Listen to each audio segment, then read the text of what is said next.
All right, thank you. Good evening, everyone. Tonight is January 23rd, 2025. This is a meeting of the East Long Meadow Board of Health. Calling to order with the chair announcements. The Board of Health is recording. Is anyone else recording? Okay. And also this meeting is being held tonight via Zoom pursuant to former Massachusetts Governor Baker's March 2020 order rescinding certain provisions of the open meeting law, which was extended by the current governor. So first item on the agenda tonight is to approve the minutes of our last meeting. Did everybody have a chance to glance through those minutes from the last meeting? Thank you for getting those to us. Do we have a motion or are there any changes or additions? I want to just put in, I should have done this before sending it out. The MRF is MRF on the second page, and the I and the C and Rebecca's last name are transposed in the last line for call to adjourn.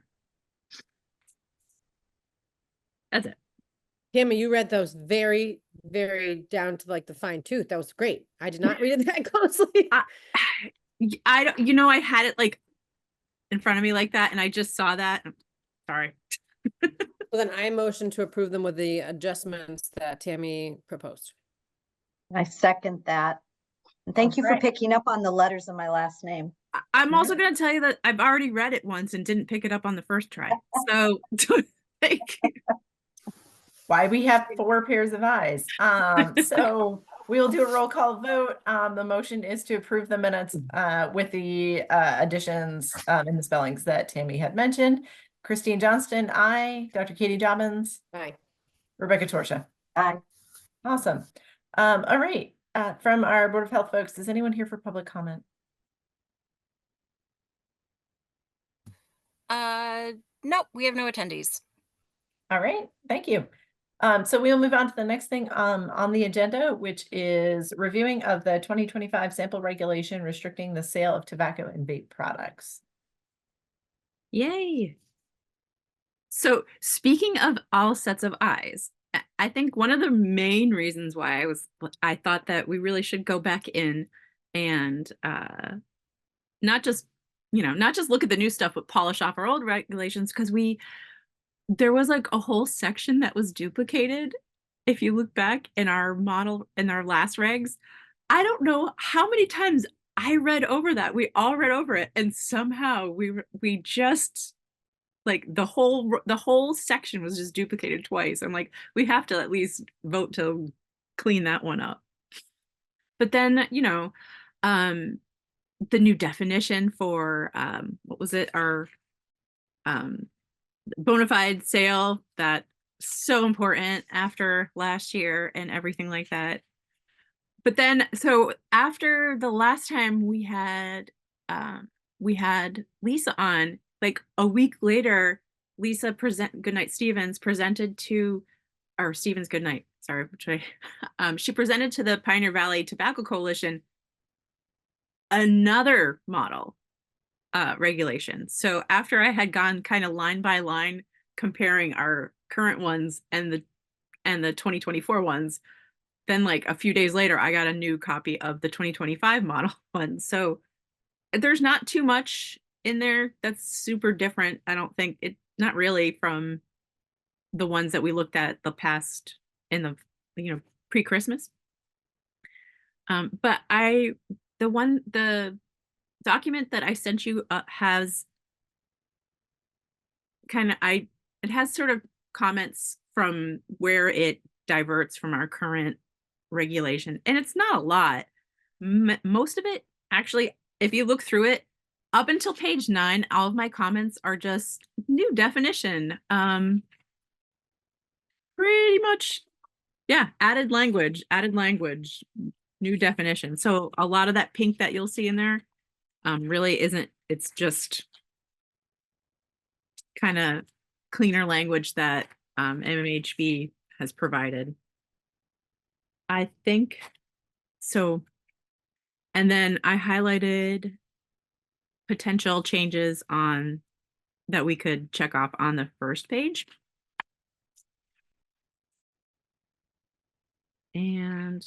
And so I don't know how you guys want to go about do it. Do you want to go look through notes?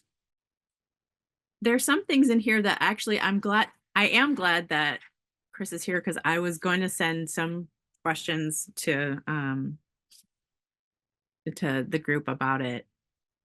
But if we want, do you want me to just go through, or? I went through everything you sent us and I didn't have any questions other than like you said, the removal of that redundant paragraph, but everything else looked great. Okay, then I'll go through some of the things that stick out to me, and it pretty much starts on page 8 of the model that I sent out. I think like, so the first one is like, do we need to have language on smoking bars and adult retail languages if we don't allow on-site consumption of tobacco products? Do we need that kind of language in there, Chris? Or do we need to really specify that we don't allow on-site consumption? In what, It would which be page 8 D2C. Oh, okay, that's slightly D2C.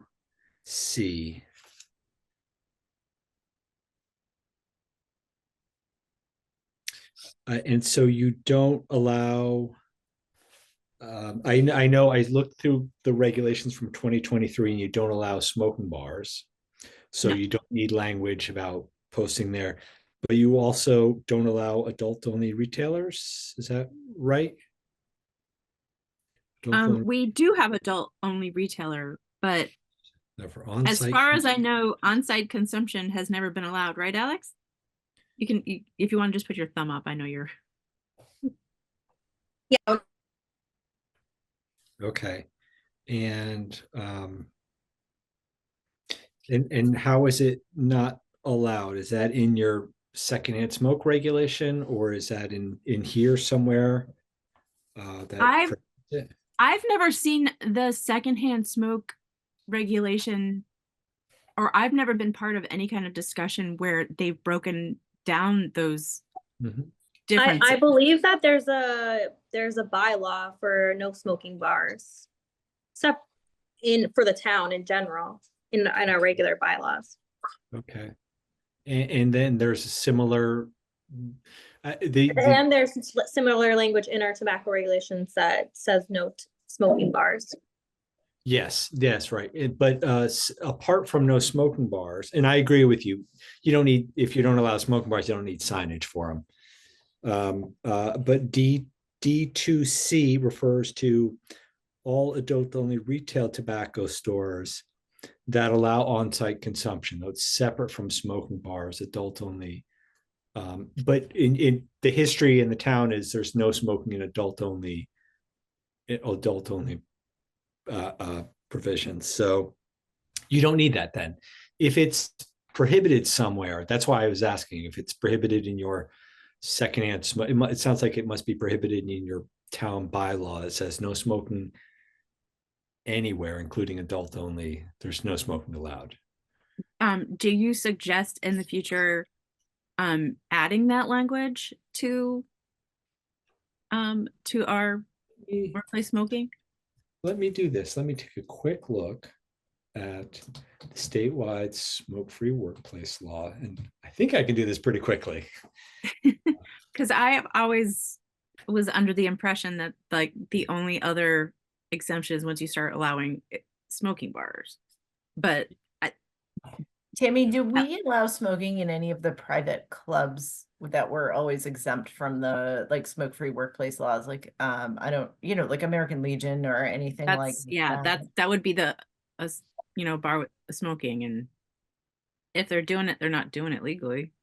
Okay, because I know that a lot of places that those are exempt under because they are private as opposed to a public place or a workplace or things like that. Yes. It wasn't an exemption. It was, I think, whatever they were calling it at the time, sort of like variance. Yeah. So the state law, chapter 27022, as you know, broadly prohibits smoking in pretty much all workplaces. And it carves out a very small subset for exemptions. And one is smoking bars, and you specifically prohibit those. The other one, it says, is a retail tobacco store if the store maintains a valid permit for the sale of tobacco products issued by an appropriate authority. And then it defines, oh wait, excuse me.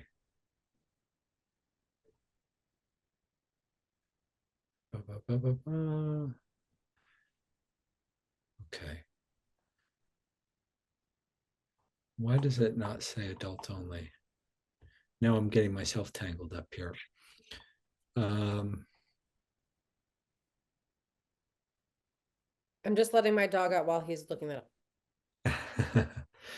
It's just the e-cigarettes that are allowed for consumption in adult only, Okay. correct?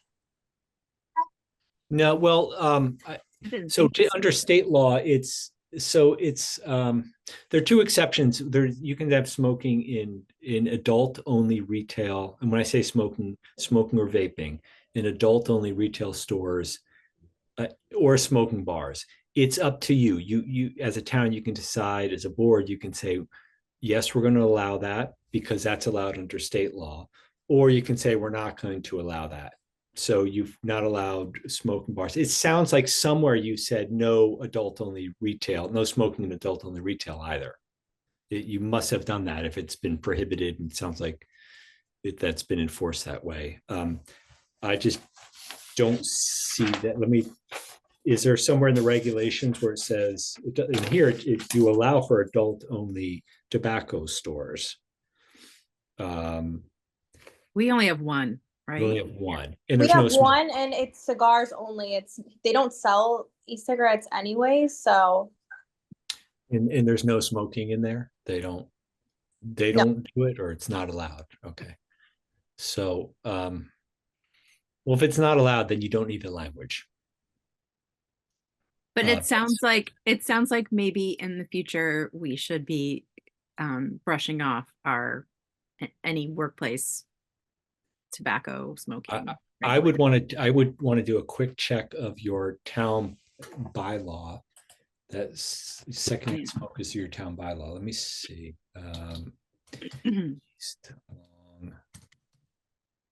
I'm gonna jinx myself from saying this, but I feel like since we've never had any like workplace smoking issues since I've started, but I'm gonna say that now. We're gonna come in tomorrow morning. Well, I'm sure it must be here. And rather than sort of slow you down in this process, if you don't allow smoking in adult only retail stores, which it sounds like the case, then you don't need the sign that says beware of of consumption here.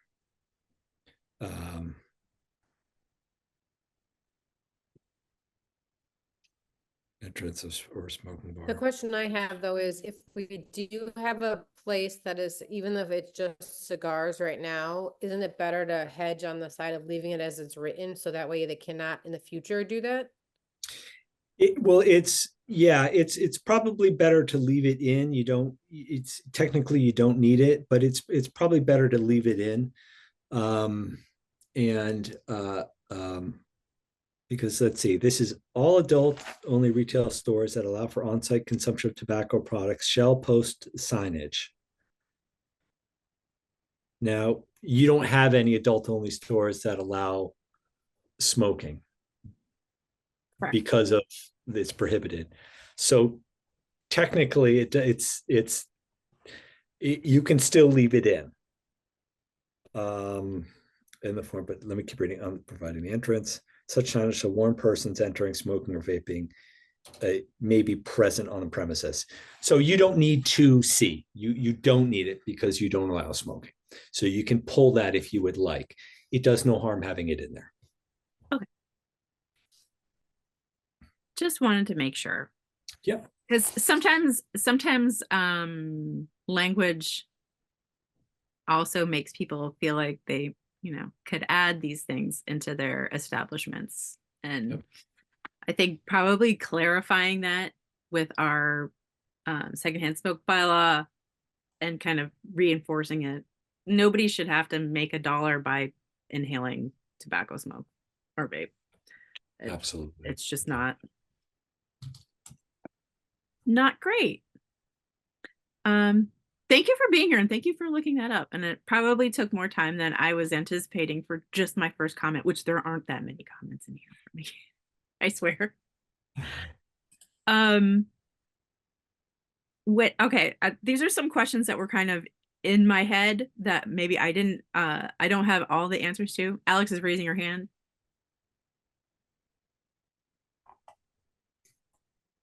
Alex, were you trying to say something? No, didn't mean to, sorry. Oh, sorry.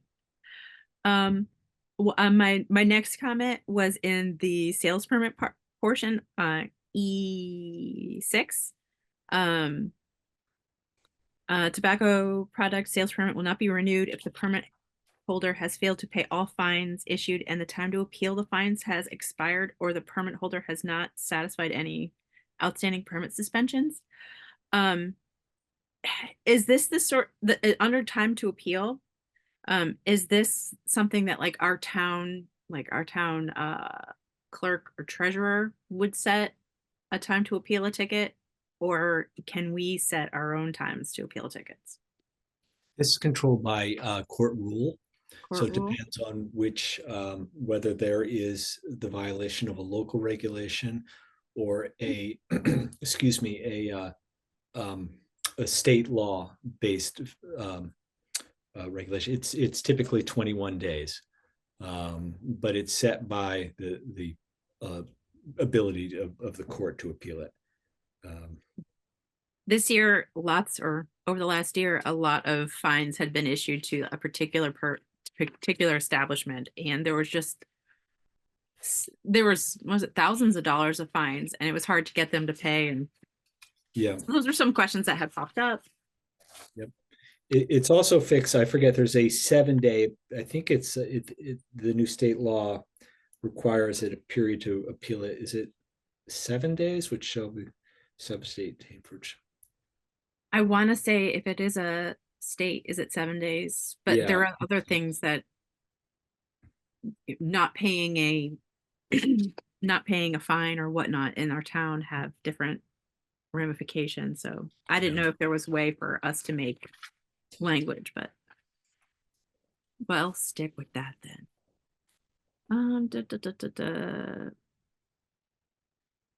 Let's see, on page 10, and this week I talked about this, we brought this up in last time we were looking through it. Let's see, which section is that? That would be still in section E, under 9, sale of business. Section B, the purchaser shall apply for the transfer of the permit no later than 30 calendar days after said purchase. The purchaser shall not sell tobacco product until the transfer of the permit is approved by the Board of Health.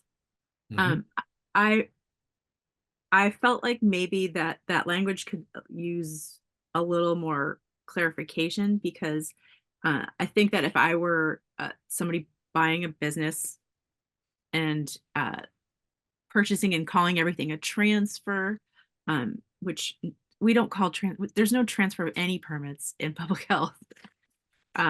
So in our case, you would not be able to sell any tobacco products until the transfer has gone through and you've gone through the permitting process. So it's probably that the back ending that sentence, that section with the transfer of the permit is approved by the Board of Health, is probably a little bit confusing, because we've had people buy businesses, continue to sell, and then pull permits before. So I think it's not strong enough language. So if you sell your business and your business is sold, until you've gone through the permitting process, you're not doing anything. You're not selling a single thing. And I think that's just we just need to, I might have suggestions for the language. Yeah, yeah, and I'm welcome to that. I would say just a paragraph above, and I think you mentioned this when you were first introducing that, talking about the regulation. There is a definition of bona fide purchaser. And Yeah. so I would definitely recommend adding that to the definition section. And the idea here is there have been unfortunate situations where someone would transfer a business to a friend to avoid suspensions and fines. It wasn't a real sale. And so by adding the new definition allows the Board of Health to say, as part of the approval process, that you would have broad consideration to say, is this a real sale? Is it not? Let's see a copy of the asset purchase agreement, or why don't you show us some of the documentation and how much was paid for it, so you can really inquire and make sure that this is not just to avoid, for example, you might have done a revocation of a permit or a suspension. So just to make sure that someone's not avoiding that. The other way I look at that though is that you have 30 days to apply for this permit with us. Mhm. And if you don't apply within that 30-day window, I feel like we have the ability to say we are retiring that permit and are reducing cap.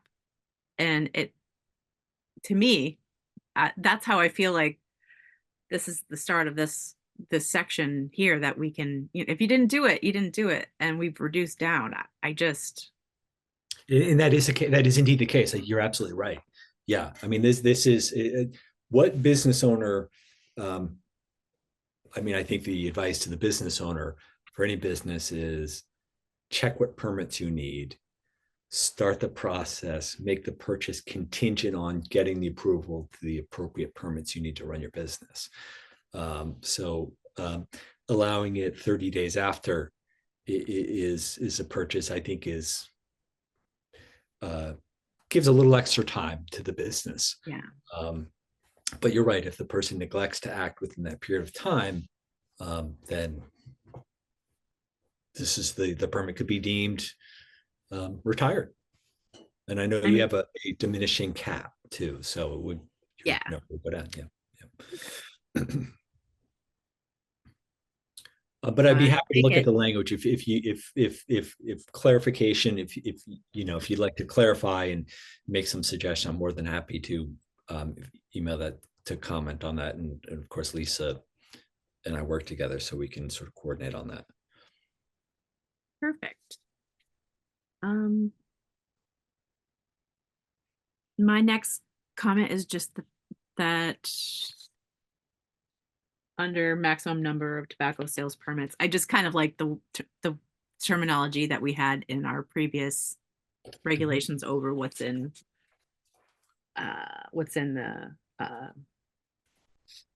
the new one. Mm-hmm. I think it's just organized a little differently. Yep. And then the next comment would be the one of the big meaty parts of your decision making, which would be G, the oral nicotine pouches. And after oh, sorry. This is just a quick technical question on 10, E10, retail density. I believe where it says, if the purchaser of a business with a valid tobacco sales permit pursuant to section E9, so the section regarding the sale, changes the location of the business, the new location shall be subject to the retail density requirements of section, it says E9, I think E10. So it's just a small technical thing.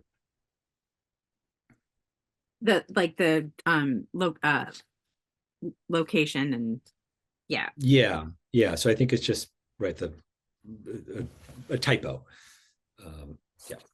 Yeah. So E.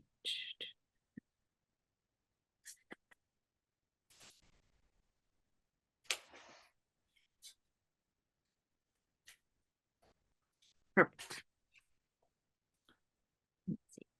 Okay, so oh yeah, okay, so G, which is added, which is the oral nicotine pouch section.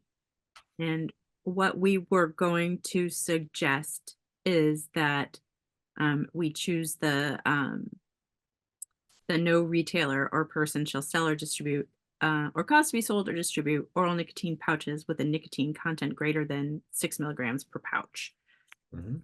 as a way to start enforcing on the ZIN in town. Mm. Seeing as we really don't have we don't have an adult only place that's actually selling them. Yeah, no, I think that makes sense. Sorry, my internet is unstable, so I don't know if you can even hear me. I can hear you. Okay, yeah, because 1 milligram is about 1 cigarette, so 6, anything like the 9 milligram or the 12, there's even a 12 milligram one.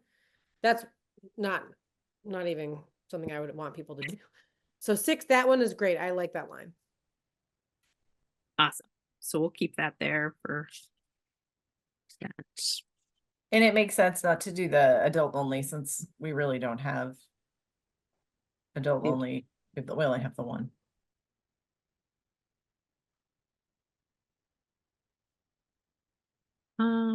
Let's see. My next note is on 12 and self-service displays. Alex, what is it like in our only adult? We're blue collar, right? Is our only adult? No. Yeah, blue collar. And do they have self-service displays? No. Not at all. They're not a walk-in humidor that people can. I've never been in.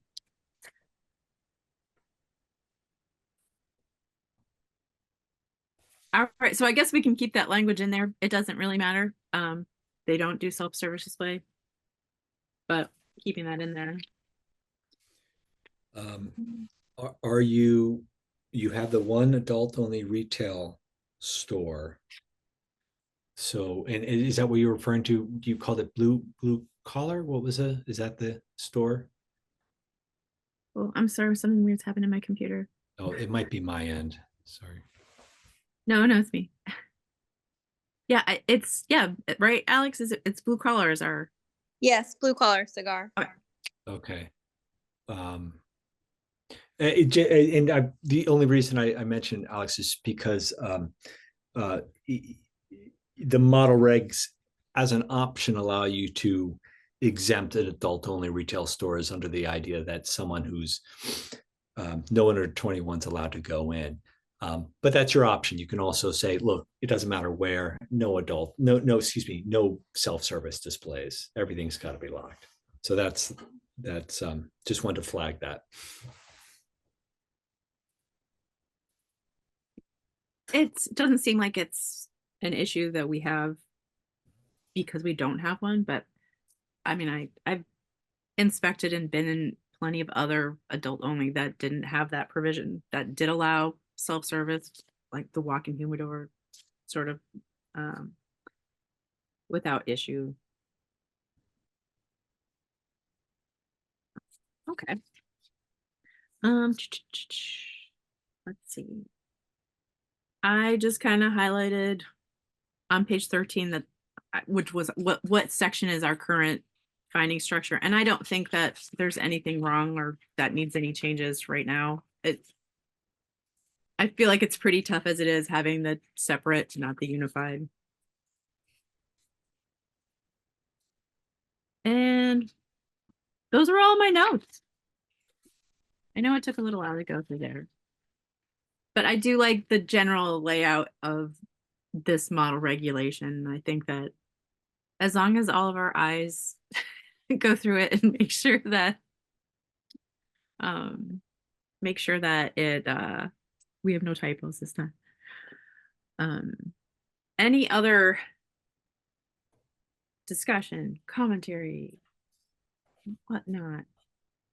Because what I'd say is after today, I could take these notes and submit them to Lisa. Who do we submit, or to you? Yeah, Lisa, and then she and I will touch base, but I know that you have been working with her, so she just happened to MMA is having their annual conference, so she has. Yes. Yeah. Yeah. Our town manager is on his way there, I think. But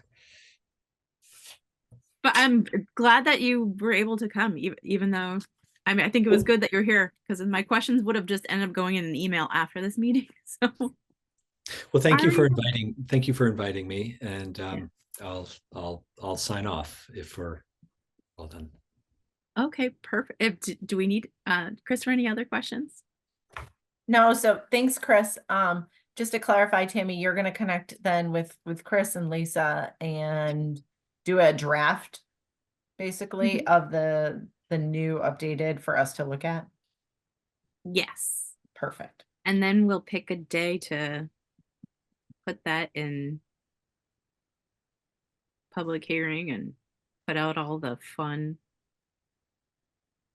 notices.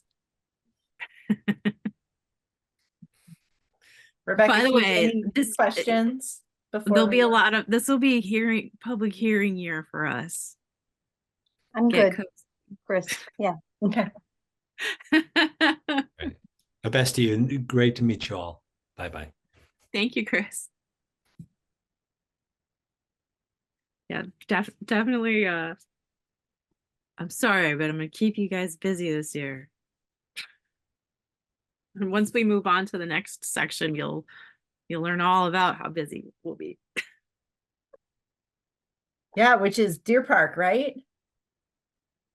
Yeah, Okay, so we're all good on what the plan is to move forward.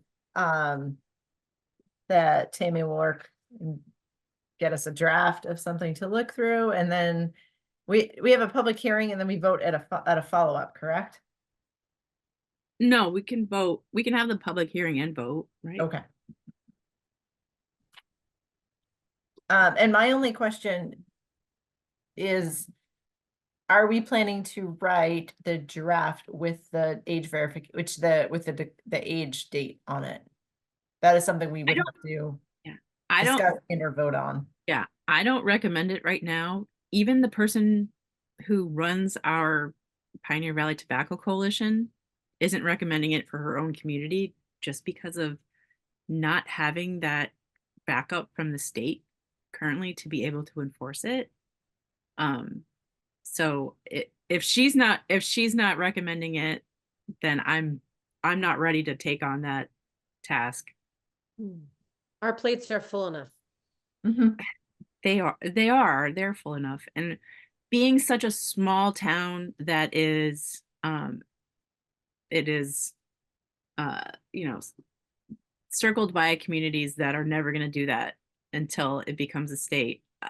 I don't see how we win kind of other than giving us all heartburn. And a lawsuit Yeah, exactly. or a I court feel, not a lawsuit. I'm sorry, a court challenge. So you know, let's I have- let's I move have on a to Deer Park. feeling things might, yeah. And in just the way that things are moving, I think obviously like with moving from 18 to 21, that took a lot of legwork. That took the state recognizing it. Even there was a lot of communities that started first, and same thing with banning it in healthcare institutions. Bars and restaurants. Yeah. I remember that. As somebody who had done lots of inspections in your hometown pharmacies, I got the most tobacco violations, it seems, sometimes in these organizations. So that was like one big thing that it was really great this state getting behind and actually putting that into action. So I feel like without having the teeth from the state, we're not going to get too far until then. So Perfect. think Thank we- you, we Tammy. pick our battles. Awesome. Hmm. All right. Okay. I promised that to make it smooth, the Deer Park recycling facility process and conversation, because it really shouldn't be super stressful on us. We have our DEP rep. He's been doing a great job kind of walking me through this process of it's called the site assignment process for the Deer Park recycling facility. Every waste disposal facility in the state of Massachusetts has to go through this. It's basically generating a permit to recycle these particular products. They get a DEP permit. They get, who did we lose? Oh, we lost Alex. And then they get sort of approval from the town. We started with the planning process first, DEP process, and then Board of Health process. And our DEP rep is so fantastic. He keeps us kind of posted on what has to be done, things that came in. I tried my best to get to digitize the plan. I have one binder in the office. If anyone wants to like come by and pick that up, if they'd rather look at the binder, I leave that with Renee. We have one for the general public and we have one for all of us. It's really big, so I don't blame them for only sending us one giant copy, but that's why we scanned it and we sent you guys those versions. If you can't see the versions that I sent you, I know Rebecca was having trouble looking at the zip file. If you have a Google account, that's the only way I can send it to through the Google Drive. I know you guys have them, but you have town ones. I don't know if you use them. You do have one under the name, but No one has ever told us. I think when you get signed in or you get a badge, I think you automatically just get a Google Mail. We don't even have Strongly badges. recommend you check have it once badges? in a while because they will take away your access and then you will spend an hour on the phone with town IT trying to get it back. So you get I your don't even Tomorrow? have a badge. I forwarded. was never given any of this information. No None badge. of this. Zero. We don't have badges. No? I have I don't even. No one some even of your told me badge- that. I They have, told me like- to use I mean, my you don't need personal it. email. I'd I'd use the town email for any of this stuff. I will check on that tomorrow. But I think that's what just happens when you're a board member. It generates an email. I mean, your email isn't anywhere. That email isn't accessible anyway. But if Well, you You have don't to have one and you understand, haven't- we all were. you all had all of our emails searched because of a certain individual who will remain nameless a couple of years ago Mhm. because he thought we were doing bad things. Yes.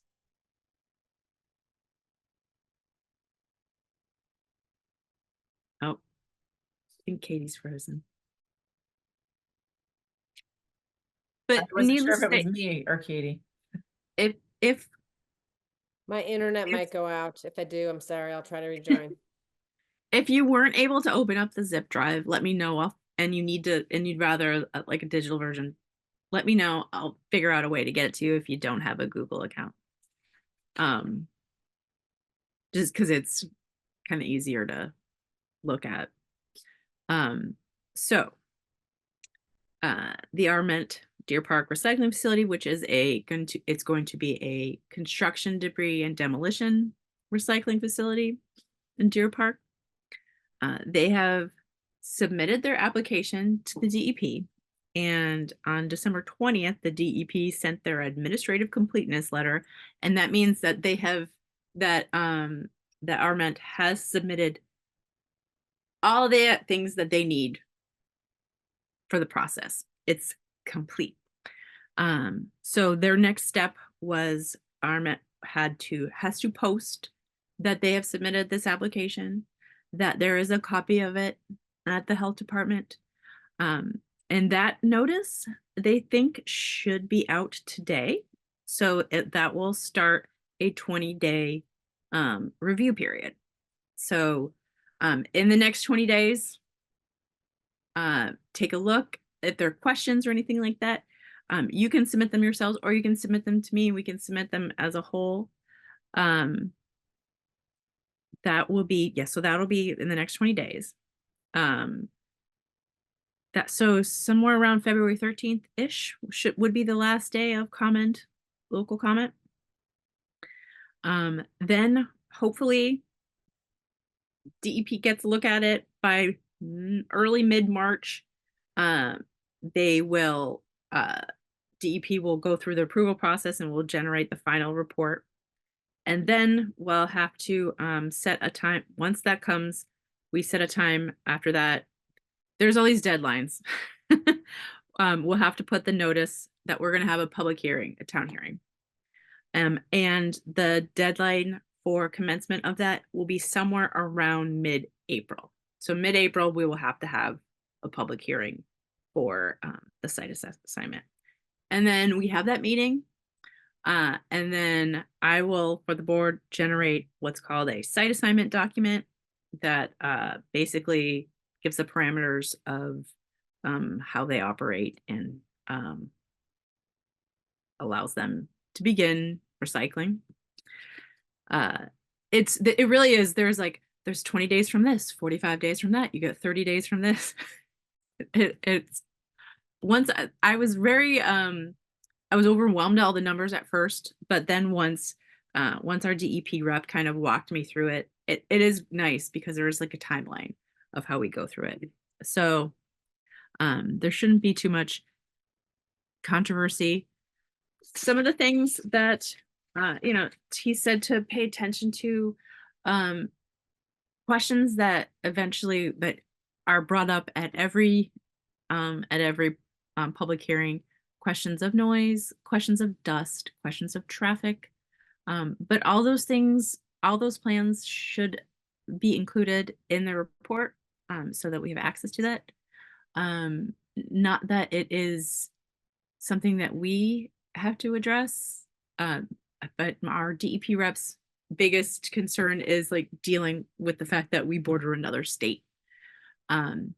And he said he's never dealt with a facility so close to state borders before. But those aren't really our concerns. We have to look at them through a Board of Health lens. They've already gone through the planning department and they've already gone through that, noise, that sort of thing, traffic. They're working on possibly reinstating the rail over there. So those are things that, while might be interesting to us as either residents or people who work here, that's not the lens that we have to view it in my opinion, in the way I look at it. So and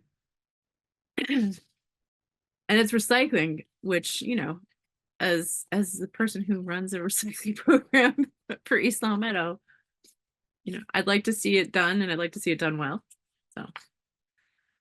So any comments right now other than you can or cannot open the zip drive, or were you able to see into that? Okay, perfect.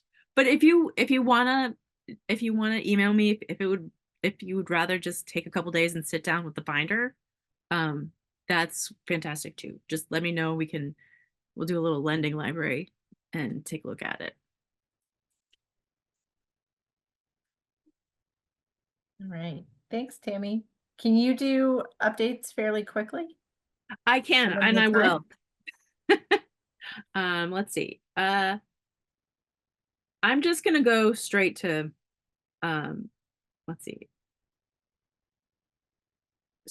Health department updates. The FY26 budget has been submitted. We were asked to make the budget level with no staffing requests, and I was able to continue do that, but to continue with our commitment to public health, shifting some things around, and I think we have a pretty good budget for the year. The biggest difference that we'll have this year is that after being in the third year of our organics program, I do not feel like we are in a pilot phase anymore.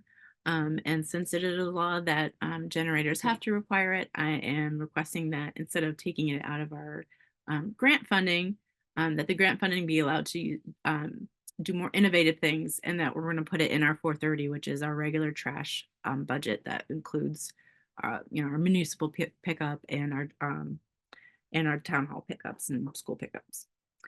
The other thing that's been on the radar, and probably a lot of other people have been hearing about this, is the highly pathogenic avian influenza. Two geese were found in Amherst to have it at UMass, and then it's suspected that there's up to 60 geese in Plymouth also.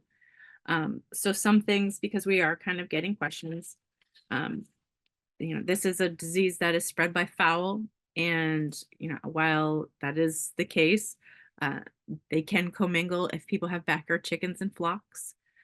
So keeping an eye out if you're finding dead animals, reporting wild birds. There is a form on mass.gov called Report Birds.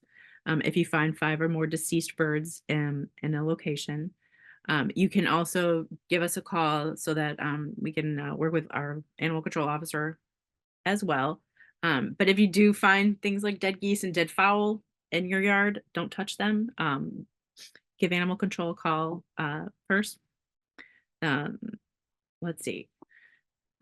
So far in the United States, we've only had 1 real death, and I think that person already had underlying conditions. In Massachusetts, we're still really not crossing that barrier, but I mean, anything that can happen will happen. So no more snuggling with your pet chickens. Let's see, and keeping pets safe as well, because there have been cats. They're highly susceptible to avian influenza. So it's always been best to make sure your cats are indoor cats in the first place, but this could be something to think about if you do have an outdoor cat, turning them into an indoor cat.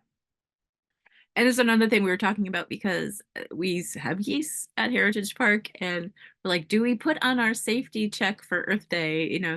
Let's not walk around any place where we have goose droppings. So things that we're considering on all different levels. The other last So two it's things. interesting that you say that, because those are baseball diamonds for children. Mm-hmm. Can you guys hear me? Yes. So And actually, we if were we're talking not about gonna this have today with people walk around for Earth Day, how are we? well, that's what we were talking about with Parks and Rec today, is Go ahead, that Tammy. maybe we kind of work on doing some sort, if we have to, doing some sort of cleanup, so that people aren't tending to go to those spots basically and pick it up. Well, the problem is also they put out these like fake coyotes, which Mhm. don't do anything to keep the geese away. So, and again, these are kids picking up baseballs, so they might, just something to consider from a public health perspective too. Yeah, and we have more information on exposure to live animals than we do feces, but you never know. Like, that can't change. But as it is, we haven't had anything to suspect that we have it in the flocks that are in town. But that's where the things, keeping vigilant. If we're seeing multiple die-offs of geese, other fowl, that reporting them, so that we do know, reporting them to mass.gov, calling the health department or animal control, so that we can keep these. So like right now, there's no reason to suspect that this is running through the flocks that we have in town. But remembering these things, I think, is always important, because I just got the paperwork for approving baseball for the spring, so it's coming.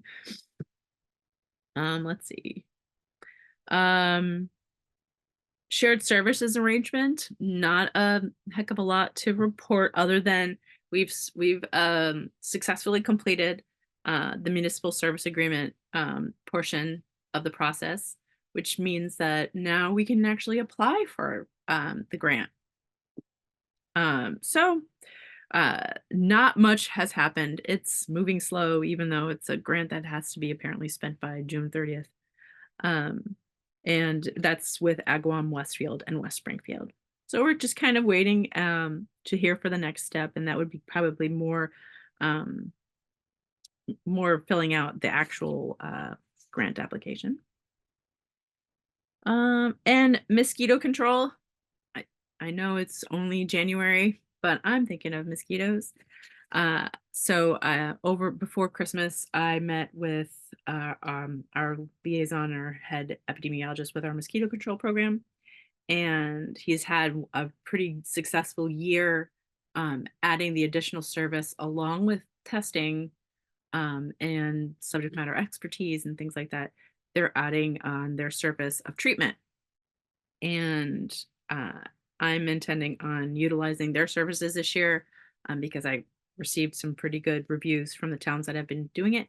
And because it's a state program, they're the only people who are allowed to actually treat wetlands if we need to treat wetlands, which some of our positive West Nile virus mosquitoes, we're in wetland areas. So that would be great to be able to actually get the numbers down so that we can make the best use of actually treating for mosquitoes. So that is everything that I have. April 11th and April 12th will be Earth Day Fest that we're planning. Or April 11th is Earth Day Fest at the Senior Center, and then April 12th will be the Earth Day cleanup. And let's see. Chris has been seeing quite a bit of flu and norovirus in the system, and here and there a little spikes of COVID. February is Heart Health Month, and she's doing some talks in the Senior Center about heart health. And she is now, I believe, officially set up to start doing hands-only and CPR trainings for town staff, which she'll start in March. Did I do it? 6:57. You did great. Katie, is there anything that you'd like to add to the disease reporting portion? Yeah, human metapneumovirus. It's a mouthful. Say that again. Human metapneumovirus. And so it's been all over the news, like this new virus, and they like list the abbreviation for it. It's been around forever. It's just that we haven't had a lot of it in the community, and a lot of people, when they're getting it, it's like a gnarly cold, and they're like, it's the non-flu, non-COVID virus everyone's getting, and that's what you're seeing people have. You'll have fevers, chills, people are getting admitted to the hospital with it as well too. RSV is still around for kiddos. And obviously flu and COVID, still not too late to get your vaccinations. I highly recommend them. And if you're elderly, get your RSV vaccine. Or young. I don't know if I mentioned this the last time, but if you are homebound, the state has been doing the homebound program, and people have been really for COVID and flu, and it's been very successful, and I got some really good reviews about it.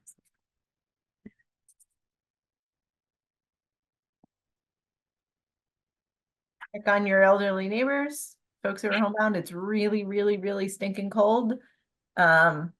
Make sure folks are doing okay. But the good news is the bugs are dead. Not like the viruses and bacteria, but like the ticks and stuff.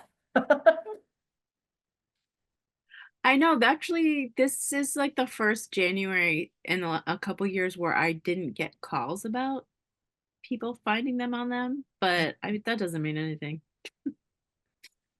We could start getting phone calls as early as February, like just not even just concerned people like, oh hey, I found one on my dog. But I jinxed you, sorry. Yeah. I'll get one tomorrow.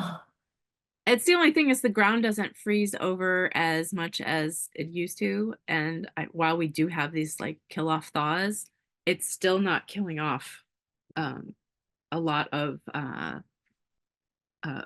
tick varietals, which fun. And that's another thing that I'm trying to work with our Parks Department about putting together a personal insecticide use program. Not something mandatory, but basically something that kind of helps and convinces parents to utilize protective measures with their children. I think it's the only way going forward with climate change even if there are deniers out there, the bugs are just going to get worse, but we can't stay inside. That's just as bad for our health, I think, than going outside and getting chewed up. But we have to come up with some sort of plan and make it a regular part of how we live outdoors.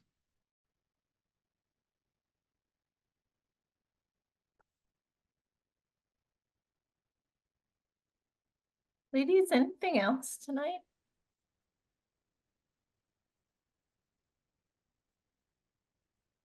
Katie, Rebecca? No, I think I'm good. Katie's Nope, I'm frozen on good. my screen Hmm. again. Do y'all want to look at, Tammy, do you have anything on this timeline that you mentioned that we're gonna have to have a specific timeline for meeting in February, or are we good to just like choose a meeting date at this point? I don't think so. The mid-April is when we're gonna have to put a pretty like they put down April 11th, but that was assuming that the posting was done about like a week or two ago, and it wasn't. So I would say mid like April 15th, 20th, we'll probably be looking to do the public hearing. Oh, okay. So just to keep this in mind as well, the extension to the remote provision is up in March. And I have no idea how the governor is tending to go on that one. So typically we've been safe for our virtual meetings. But we'll just keep that in mind. And if I do hear anything earlier than that date, I will let everybody know. But so far, every time that it's been extended, we find out the day of or the day before. There's never been really any advance notice. But more than likely, we will probably have to do the public hearing for Arment in person, Okay. or at least hybrid. Should we look at a date in February? Hoping February, well, February we'll be able to do remote because I'm also thinking weather. Oh yeah, It's always February, fun when March. it snows. We're good February and March. Because is it the end of the, what is it? I'm looking at. Oh, well, it is March 12th was the last one, but I don't, or March 15th. I don't know. I don't have the most recent wording Okay. for how long this one goes to. And you said Wednesdays or Thursdays? Thursdays really are the day that we are Okay. completely safe when it comes to virtual meeting. Okay. Do you want to do February 27th then? That is the only Thursday I can't do. Is in that the whole month. is that winter vacation week? Or It is not, it's the No, week the week after. before is winter vacation. I have an event at work. So I could do it if we bumped it like earlier, but I can't do it at 6. I'm gonna be setting up an event. The only other day in February I can do it is February 6th, which is next week. That's just like 2 weeks essentially. away. Yeah. What about It's like 2 weeks. what about we say March 6th? March 6th. Mhm. Do March 6th. Yeah. Yep. It'll work. Okay. February's a short month anyway. It won't feel like it, but Okay, it great. is. Mhm. 6th. Awesome. Great.